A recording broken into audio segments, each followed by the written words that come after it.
ఇది చాలా స్పష్టంగా అర్థమవుతున్నది. చంద్రబాబు నాయుడు గారు ఈ 7 బిల్డింగులు పూర్తి చేస్తాన్నాడు తప్ప తన కాలంలో మొత్తం రాజధానిని పూర్తి చేస్తానని మాత్రం చెప్పేటటువంటి ధైర్యం కానీ సాహసం కానీ ఆయనే చెప్పే పరిస్థితిలో లేడు. అంటే ఏం చేస్తాడు ఆయన?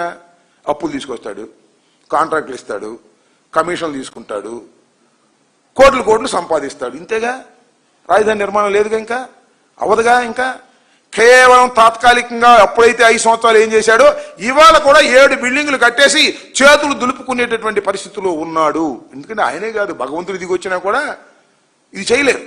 ఎందుకంటే అంత పెద్ద ప్లాన్ వేశాడు చంద్రబాబు నాయుడు గారు. 1,00,000 కోట్ల రూపాయలు, 2 లక్షల కోట్ల రూపాయలు ఖర్చు పెడితే ఏమైద్దయ్యా?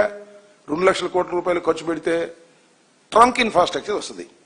నీళ్లు, కరెంటు, డ్రైనేజీ, రోడ్లు, ఇవి మాత్రమే ఏర్పడతాయి తప్ప 2 లక్షల కోట్లకి నగరం ఏర్పడదు. నగరం నిదానంగా ఏర్పడేటువంటి అవకాశం. నిదానంగా అంటే ఎప్పుడు దాకా నిదానంగా అంటే ఇక ఆయన ఉండడు, నేను ఉండడు, మీరు ఉండరు, అప్పుడు ఏర్పడిద్ది అనమాట ఆయన.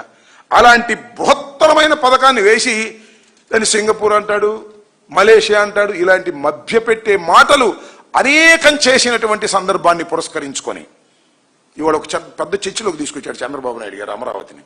ఏంటంటే అమరావతి మీద బిల్ పాస్ చేశాడు. ఎక్కడ? మన అసెంబ్లీలో.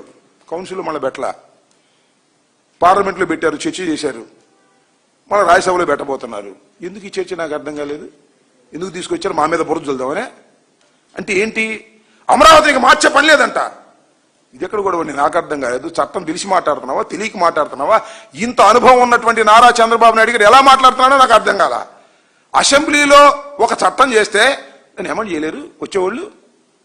భారత రాజ్యాంగాన్నే ఎమెండ్ చేస్తున్నటువంటి తరుణంలో చేయలేరు. మొన్న జగన్మోహన్ రెడ్డి గారు కూడా చెప్పాడు కదా చాలా స్పష్టంగా. ఒక పిచ్చి ఆలోచన ఒక చర్చలోకి తీసుకొచ్చి డైవర్ట్ చేయాలనేటువంటి ఆలోచన. లడ్డు విషయంలో ఫెయిల్ అయిపోయిన తర్వాత దీన్ని తీసుకొచ్చారు. ఇది కూడా మీరు ఫెయిల్ అయిపోవడం ఖాయమని చెప్పేసి ఈ సందర్భంగా నేను చెప్పదలుచుకున్నా. దానిలోనే ఆ క్రమంలోనే జగన్మోహన్ రెడ్డి గారు మావిగన్ అనేటువంటి ఆలోచన తీసుకొచ్చారు.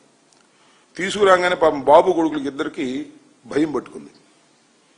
ప్రజలు దీని మీద ఆలోచన చేస్తున్నారు. మనం 1,00,000 ఎకరాలతో 2 లక్షల కోట్లతో నిర్మాణం జరగదని ప్రజలు నమ్ముతున్నారు. కాబట్టి ఈ మావిగన్ మీద చర్చలోకి జనం వస్తున్నారు. కాబట్టి దీన్ని ఏదో ఒక విధంగా గందరగోళం చేయాలని పాపం లోకేష్ గారు 1000 పేజీలు కొన్నాడు. 1000 పేజీలు, 2,000 పేజీలు యూట్యూబ్లు కొన్ని ఉన్నాయి వాళ్ళకి సొంతంగా. దానిలో ట్రోలింగ్ చేయటం మొదలెట్టారు, బ్యాడ్ ప్రాపగాండా చేయడం మొదలెట్టారు. తంతే అది వాళ్ళకు ఉన్నటువంటి ఈనాడు, ఆంధ్రజ్యోతి, ఈ TV5, ఈటీవీ ఇవి కాదు, ఇంకా కొన్ని